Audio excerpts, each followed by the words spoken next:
शुक्रवार को राष्ट्रीय पिछड़ा वर्ग आयोग के सदस्य भुवन भूषण कमल इंदौर पहुंचे, जहां रेजिडेंसी कोठी पर अधिकारियों की बैठक ली। इस दौरान मीडिया से चर्चा के दौरान उन्होंने देश में कई राज्यों में ओबीसी वर्ग के साथ की जा रही समस्या पर अपनी बात रखी।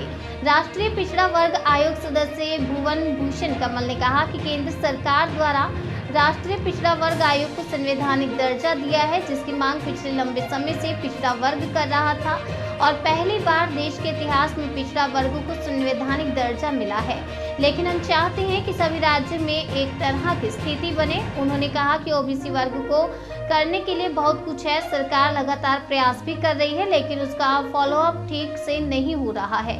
राष्ट्रीय पिछड़ा वर्ग आयोग सदस्य ने कहा कि मध्य प्रदेश में तमाम तरह की सुविधा शिवराज सरकार दे रही है, जिसमें ओबीसी छात्रों को हॉस्टल के अलावा अन्य सुविधाएं दी जा रही हैं। उन्होंने कहा कि मध्य प्रदेश में पिछड़ा वर्ग के लिए प्रदेश सरकार अच्छा काम कर रही है। हालांकि जहां कहीं कुछ कमियां रह जाती हैं, उससे समीक्षा समय समय पर की जाती है और उस खामियों को दूर करने का प्रयास भी किया जाता है। ओबीसी के संग एक समस्या ये हुई कि ना जनरल रहे ना ओबीसी रहे, एससी रहे। और एससी समाज के हमारे भाइयों को संविधान बनने के समय से ही रिलीफ प्रदान किया गया, उनको मिला।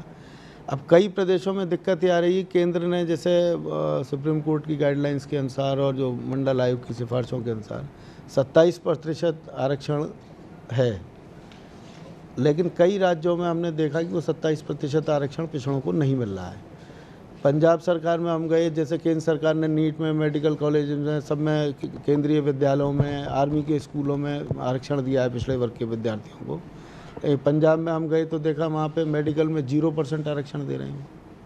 तो उन्होंने अपने वो कुछ बायलॉज निकाल रखे हैं, तो उसमें उनकी अभी समीक्षा हुई थी। उनको कहा गया है बहुत सख्ती से कि आप इसको लागू करिए। तो कई स्टेटों में उन्होंने कैटेगराइज कर दिया। जैसे बंगाल में हमने देखा कि बंगाल में एक वर्ग विशेष की अनेक जातियों को पिछड़े वर्ग में जोड़ दिया गया, जबकि उनका कभी कोई संविधान के अनुसार कोई उसमें क्लेम बनता नहीं था। लेकिन वो कुछ पॉलिटिकल इश्यूज आ जाते हैं, लोगों की अपनी पॉलिटिकल महत्वाकांक्षाएं होती हैं। लेकिन कोई भी कार्य करते समय में सभी सरकारों से हम लोग ये कहते हैं कि ओबीसी वर्ग के हितों का ध्यान रखा जाए। किसी का हित मार के दूसरे को आप हित देंगे तो वो न्याय नहीं है। आप सबके संग न्याय करिए, लेकिन किसी से छीन के किसी दूसरे को देंगे तो ये तो न्याय नहीं हुआ। न्याय ये है कि सबको मिले और सबका विकास हो। वहीं उन्होंने कहा कि ओबीसी वर्ग के साथ समस्या ये है कि वह ना जनरल होते हैं और ना ही एससी रहे। कई प्रदेशों में दिक्कत है, यानी कि केंद्र सरकार द्वारा सुप्रीम कोर्ट की गाइडलाइन के अनुसार या मंडल आयोग की सिफारिश के अनुसार 27% आरक्षण दिया गया है, लेकिन कई राज्यों में देखा जा रहा है कि 27% आरक्षण पिछड़ा वर्ग को नहीं दिया जा रहा। वहीं राष्ट्रीय पिछड़ा वर्ग ने कहा कि बंगाल में वर्ग विशेष के अनेक जातियों को पिछड़ा वर्ग में जोड़ दिया है, जबकि उनका कभी संविधान के अनुसार क्लेम नहीं बनता था, लेकिन राजनीतिक लाभ के चलते राज्य सरकार ने निर्णय लिया है। हालांकि कोई भी कार्य करने से पहले राज्य सरकार को किसी का हित मारकर किसी और को उसका अधिकार नहीं छीनना चाहिए। ये न्याय नहीं, अन्याय होगा।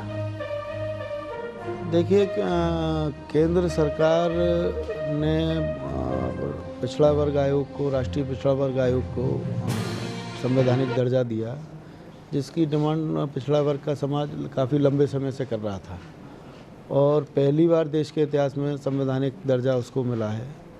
और हम चाहते हैं कि सभी राज्यों में भी स्थिति इसी प्रकार की बने।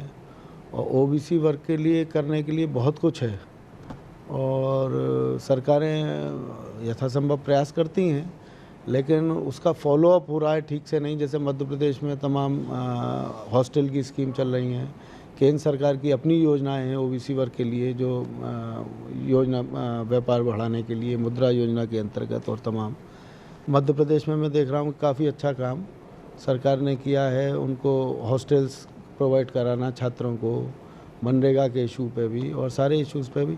लेकिन जहाँ कहीं कुछ कमियाँ रह जाती हैं तो उसकी समीक्षा हम लोग समय समय पे करते हैं और जो कमियाँ होती हैं उनको इंगित भी करते हैं। ओबीसी वर्ग से संबंधित जो प्रार्थना पत्र हम लोगों के पास आते हैं, शिकायतें आती हैं, तो उसके संबंध में बैठक और समीक्षा हम लोग करते हैं। क्या शिकायत आती, किस पुलिस से संबंधित है या कोई? नहीं, शिकायतें सभी प्रकार की रहती हैं। जो व्यक्ति पीड़ित होता है उसमें कई बार कानून का ज्ञान का अभाव भी शिकायत का कारण बनता है। बहुत से मामले ऐसे भी आए हमें, जब जांच हुई तो उन लोगों ने शिकायत की, किसी के कहने पर शिकायत कर दी, लेकिन उनको वो कानून का ज्ञान नहीं था। तो कई बार गलत शिकायत भी आती हैं, लेकिन अधिकांश शिकायत ये आती हैं कि भाई कब्जा कर लिया किसी की जगह पे, या उसको मुआवजा नहीं मिला, फसल ख़राब हो गई, मुआवजा नहीं मिला, पटवारी नहीं सुन रहा। ये देश भर में ये अमूमन एक सी बातें, शिकायतें रहती हैं। आप जब बोलते हैं तो ये कुछ